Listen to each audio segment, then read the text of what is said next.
এখন আমি সিলেট বোর্ড 2024 সালের প্রশ্ন নিয়ে আলোচনা করব। এখানে উদ্দীপকে একটি লেখচিত্র অঙ্কন করা আছে। এই লেখচিত্রের এক্স অক্ষকে আয়তন ধরা হয়েছে এবং ওয়াই অক্ষকে পি অর্থাৎ চাপ ধরা হয়েছে এবং এই লেখচিত্রের তিনটি বিন্দু রয়েছে।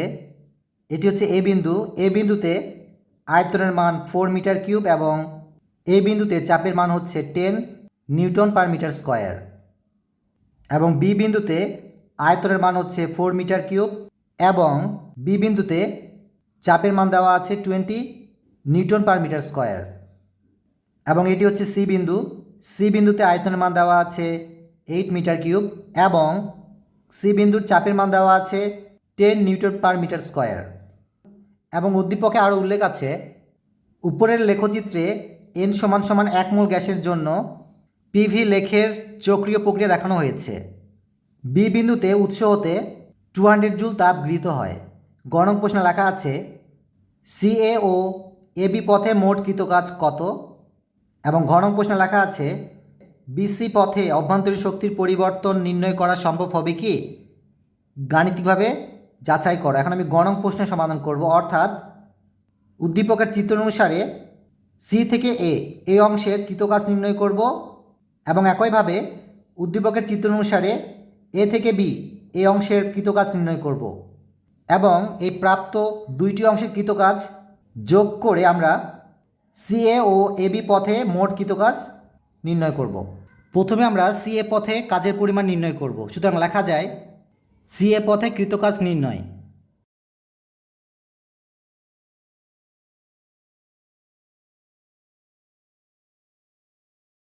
এই অঙ্কিত চিত্রটি একটু খেয়াল করুন। এটি হচ্ছে উদ্দীপকের তথ্য অনুসারে একটি চিত্র, যেখানে এই বিন্দুটি হবে সি বিন্দু এবং এই বিন্দুটি হবে এ বিন্দু।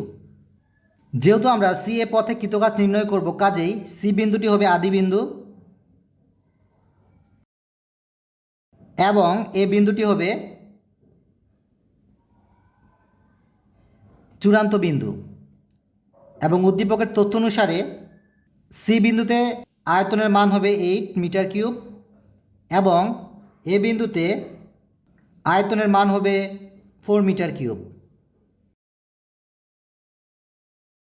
এবং সি এ রেখা বরাবর চাপের মান হবে 10 নিউটন পার মিটার স্কোয়ার।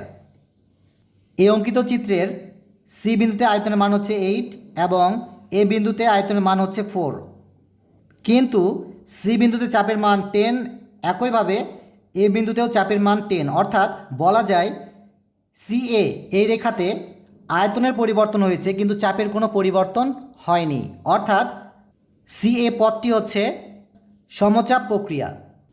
সুতরাং এখন আমরা সমচাপ প্রক্রিয়ার কৃতকাজ সূত্র অনুসারে সি পথের কৃতকাজ নির্ণয় করব। অতএব লেখা যায় সমচাপ প্রক্রিয়ায় কৃতকাজ অর্থাৎ ডাব্লু সমান সমান পিডিভি। এখানে ডাব্লু হচ্ছে সমচাপ প্রক্রিয়ায় কৃতকাজ, পি হচ্ছে সমচাপ প্রক্রিয়ার চাপ এবং ডিভি হচ্ছে আয়তনের পরিবর্তন। সুতরাং ডাব্লিউ সমান সমান পি মাল্টিপ্লাই, এখানে ডিভি হচ্ছে আয়তনের পরিবর্তন এবং ডিভির পরিবর্তে হবে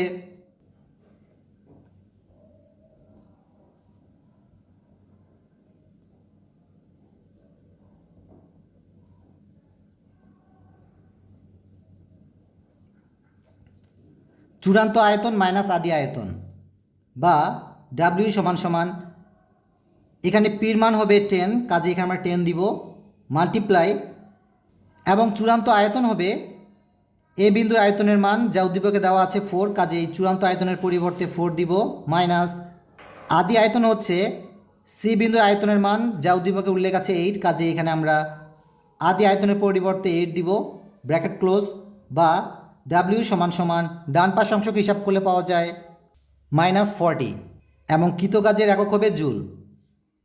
একইভাবে এখন আমরা এবি পথে কৃতকাজের মান নির্ণয় করব। সুতরাং লেখা যায় এবি পথে কৃতকাজ নির্ণয়।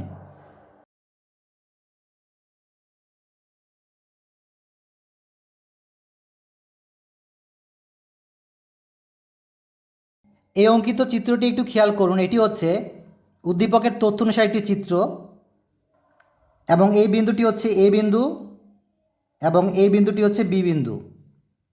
যেহেতু আমরা এবি পথে কৃতকাজ নির্ণয় করব, কাজেই এই বিন্দুটি হবে আদি বিন্দু এবং বি বিন্দুটি হবে চূড়ান্ত বিন্দু। এবং উদ্দীপকের তথ্য অনুসারে এ বিন্দুর আয়তনের মান হবে 4 এবং এ বিন্দুর চাপের মান হবে 10। এবং উদ্দীপকের তথ্য অনুসারে বি বিন্দুতে চাপের মান হবে 20 এবং বি বিন্দুতে আয়তনের মান হবে 4। যেহেতু এবি পথে আয়তনের কোনো পরিবর্তন হয় না, অর্থাৎ এ বিন্দুতে আয়তনের মান হচ্ছে 4 এবং বি বিন্দুতে আয়তনের মান হচ্ছে 4, কাজেই উদ্দীপকের এবি অংশটি হচ্ছে সম আয়তন প্রক্রিয়া। যেহেতু আমরা এবি পথের কৃতকাজ নির্ণয় করব, কাজেই আমরা মূলত সম আয়তন প্রক্রিয়ার কৃতকাজের সূত্র অনুসারে এবি পথে কৃতকাজ নির্ণয় করব। সুতরাং সূত্র অনুসারে লেখা যায় সম আয়তন প্রক্রিয়ায় কৃতকাজ অর্থাৎ ডাব্লিউ সমান সমান পিডিভি বা ডাব্লিউ সমান সমান পি মাল্টিপ্লাই। যেহেতু সম আয়তন প্রক্রিয়ায় আয়তনের কোনো পরিবর্তন হয় না, কাজে ডিভির পরিবর্তে আমরা 0 দিব, বা ডাব্লিউ সমান সমান ডান পাশে অংশকে হিসাব করলে পাওয়া যায় 0 এবং কৃতকাজের একক হবে জুল। যেহেতু গণক প্রশ্নে সিএ এবং এবি পথের মোট কৃতকাজ নির্ণয় করতে বলা হয়েছে, কাজেই সিএ পথে কৃতকাজ মানের সাথে এবি পথের কৃতকাজের মানটি যোগ করব। সুতরাং লেখা যায় সিএ ও এবি পথে মোট কৃতকাজ সমান সমান -40 + 0 সমান সমান -40 জুল। এখন আমি ঘনক প্রশ্ন সমাধান করব। ঘনক প্রশ্নে লেখা আছে বিসি পথে অভ্যন্তরীণ শক্তির পরিবর্তন নির্ণয় করা সম্ভব হবে কি? গাণিতিকভাবে যাচাই করো। এই উদ্দীপকের লেখচিত্রে বিসি পথের বি বিন্দুতে চাপের মান 20 এবং বি বিন্দুতে আয়তনের মান 4 এবং সি বিন্দুতে চাপের মান 10 এবং সি বিন্দুতে আয়তনের মান 8। যেহেতু চাপের মান এবং আয়তনের মানের সাহায্যে বিসি অংশটি ঠিক কোন প্রক্রিয়া এটি চিহ্নিত করা যাচ্ছে না, সুতরাং লেখা যায়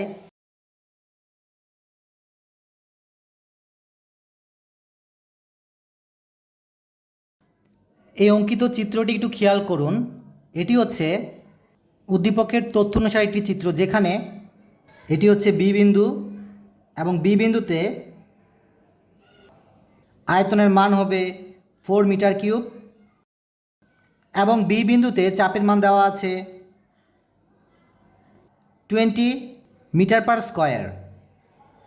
একইভাবে এটি হচ্ছে সি বিন্দু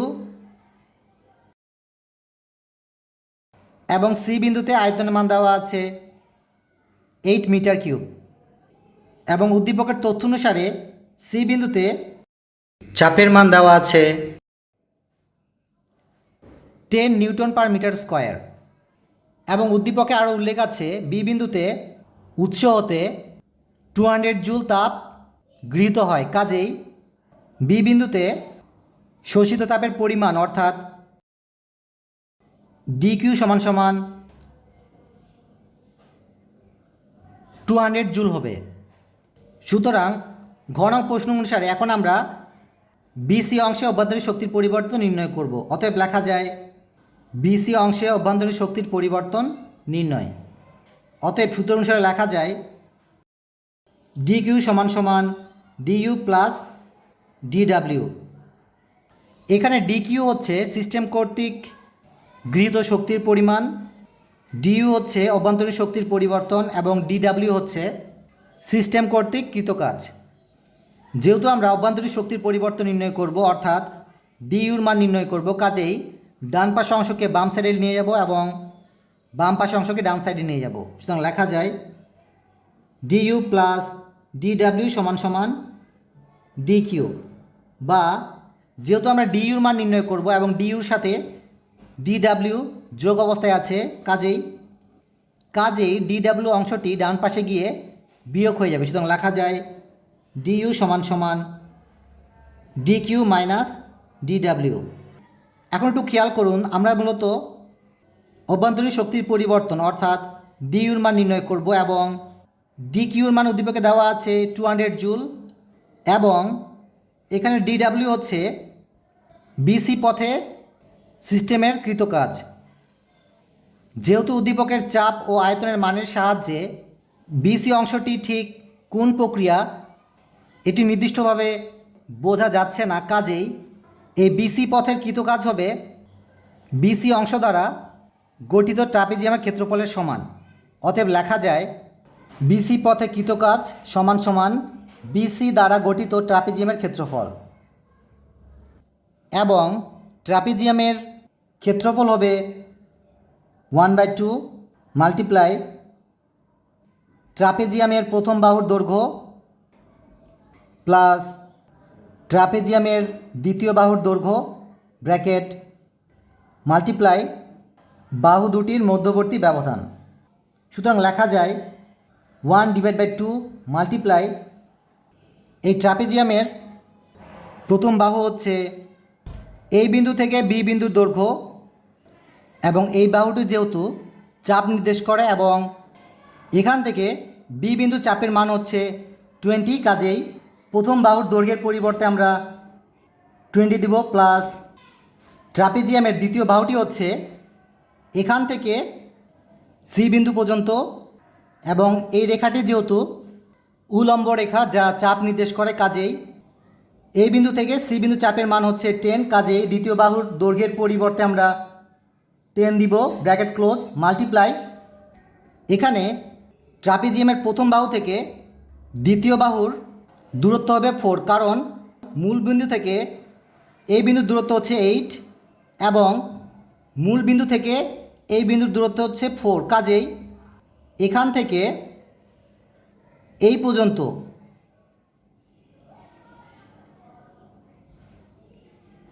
এই দুইটি বাহুর মধ্যবর্তী ব্যবধান হবে 4, কাজে এখানে আমরা দুইটি বাহুর মধ্যবর্তী ব্যবধান দিব 4। সুতরাং লেখা যায় 1/2 মাল্টিপ্লাই 20 সাথে 10 প্লাস করলে 30 পাওয়া যায় মাল্টিপ্লাই 4 সমান সমান ডান পাশে অংশকে হিসাব করলে পাওয়া যায় 60। সুতরাং এখানে আমরা ট্রাপিজিয়ামের ক্ষেত্রফল পেয়েছি 60, যা বিসি পথে কৃতকাজের সমান। সুতরাং লেখা যায় ডিইউ সমান সমান ডিকিউর পরিবর্তে 200 হবে মাইনাস ডিডাব্লিউর পরিবর্তে হবে 60 বা ডিইউ সমান সমান ডান পাশে অংশকে হিসাব করলে পাওয়া যায় 140 এবং অভ্যন্তরীণ শক্তির পরিবর্তন একক হবে জুল। সুতরাং বলা যায় বিসি অংশে অভ্যন্তরীণ শক্তির পরিবর্তন নির্ণয় করা সম্ভব, যার মান 140 জুল। অতএব উত্তর হিসাবে লেখা যায় বিসি পথে অভ্যন্তরীণ শক্তির পরিবর্তন নির্ণয় করা সম্ভব এবং এই অভ্যন্তরীণ শক্তির পরিবর্তন সমান সমান 140 জুল। সকলকে ধন্যবাদ দেই সুন্দরভাবে শোনার জন্য।